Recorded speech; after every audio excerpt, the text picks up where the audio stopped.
Hello, mindful friends. Today we're going to be talking about the importance of taking time out for quiet, contemplative practices. So I always describe mindfulness as applied meditation and try to get us to build our practice in a way that we can bring it into the everyday movements, actions, and habits of our lives, so that we don't necessarily have to remove ourselves from life in order to be mindful. My mindfulness is very much integrated into everything that we do, how we move around and live life daily. And today we're going to talk about when it's time to take a step away from life. So kind of remove ourselves from the habitual action and doing and talking and interacting, and take some intentional time for quiet and contemplation, or meditation, if you will, yoga practice. And many people see these, as a retreat. So if they need kind of guided structure around this silent contemplative time, it can be on a retreat, which these days, if you've tried to take a whole day of removing yourself from life, I think unless I go out into nature and choose to not just hike, but choose a quiet spot to go to and just relax. Usually if I go backpacking by myself and don't travel every day in my journey, but go to a place and just sit.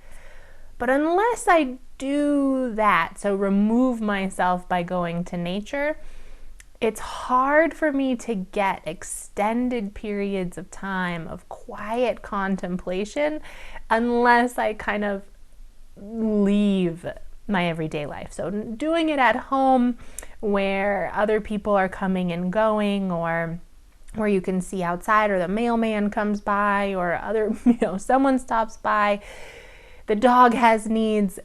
It's harder to do in everyday life, to really chunk out an amount of time to be quiet and contemplative.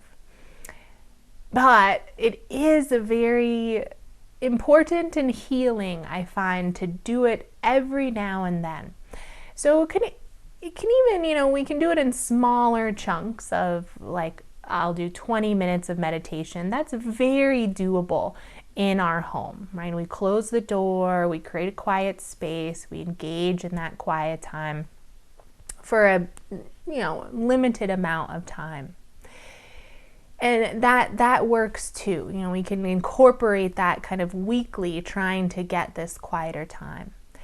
But what this quiet turning inward time does for us and offers to us is this moment to disconnect from all that busyness of the day, the going, the doing, the interacting, to disengage from all the other influences on our internal state, on our motivations, on our intentions, on our actions, our behaviors.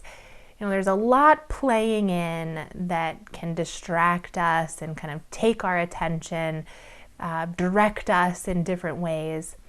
So it's nice to step away from all of that and kind of take out all that influence of the external, so that we're really just reconnecting inward into that quiet, where I think of that space like, often in our practices we follow that breath, and that breath, when we do those, always brings us inward and connects us with what I call heart space, which we say connecting with self, but I consider this heart space that kind of universal wisdom or life force, that which is greater, that is bigger than us.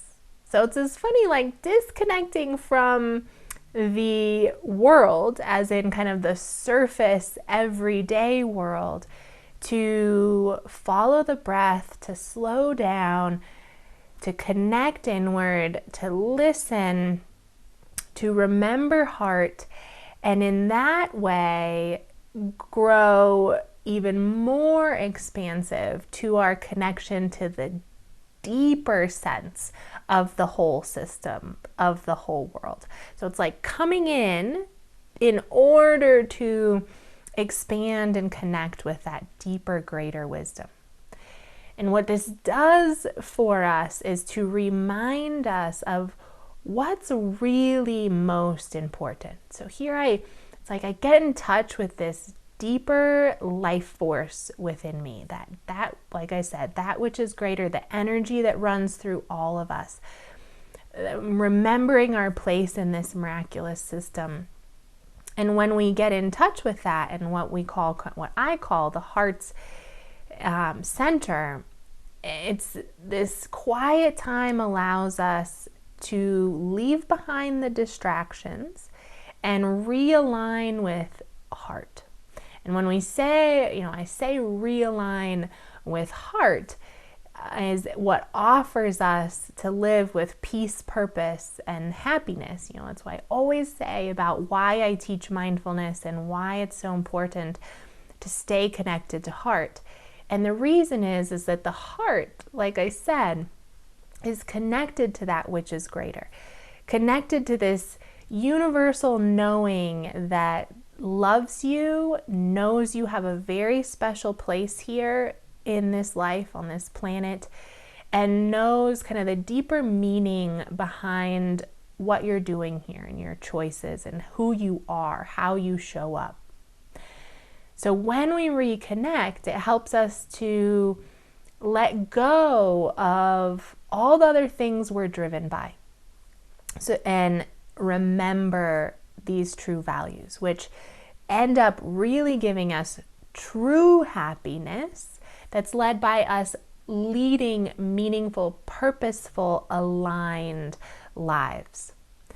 So I'll give you an example of how I have noticed more so lately with new little member of our family, how easily we can get wrapped up in the busyness of the day, wrapped up in the chores, wrapped up in the surface level of participating in this kind of sometimes chaotic thing we call life to keep ourselves going. And how often I can be influenced by like just one word someone else says, or an anxiety I have, or even an image I see on television or an ad along the highway. And when I'm still interacting with the world around me, these things are constantly trying to pull me in different directions, telling me to be motivated by something else, something bigger, something different. And I can feel myself getting confused, right? Oh, where does happiness come from? Or you're right, I should do this, or I should have this. And I start feeling my behaviors, actions, choices reflecting more of these external influences on my consciousness than from my heart.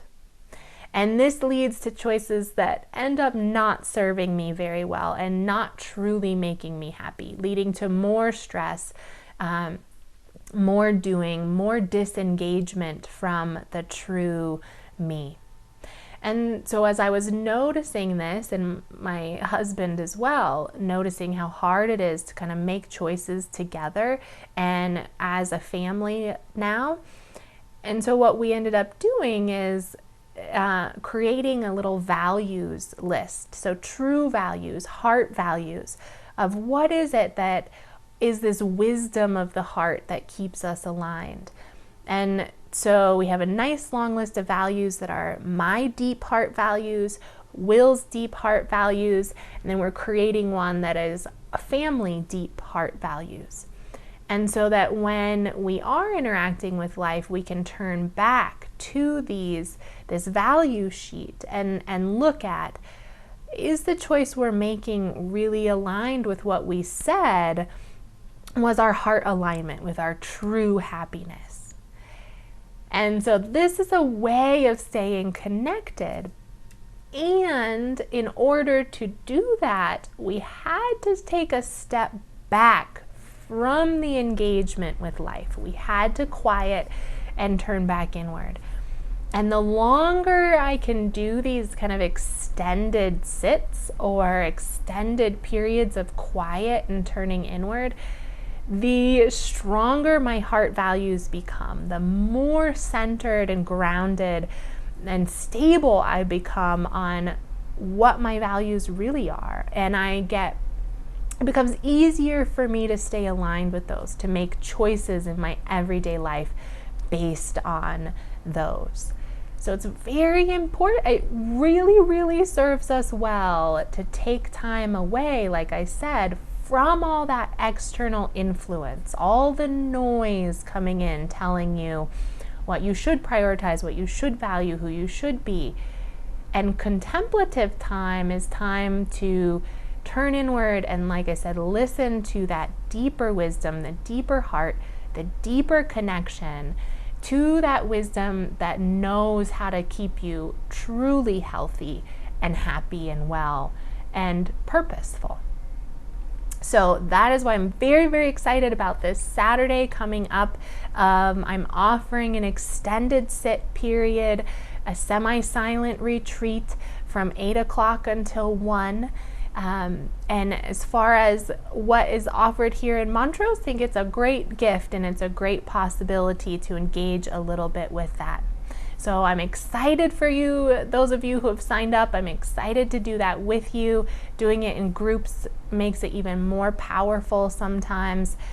And those who cannot attend, I encourage you, do your own little retreats. Make sure to incorporate little moments of quiet contemplation to engage with that inner light within you.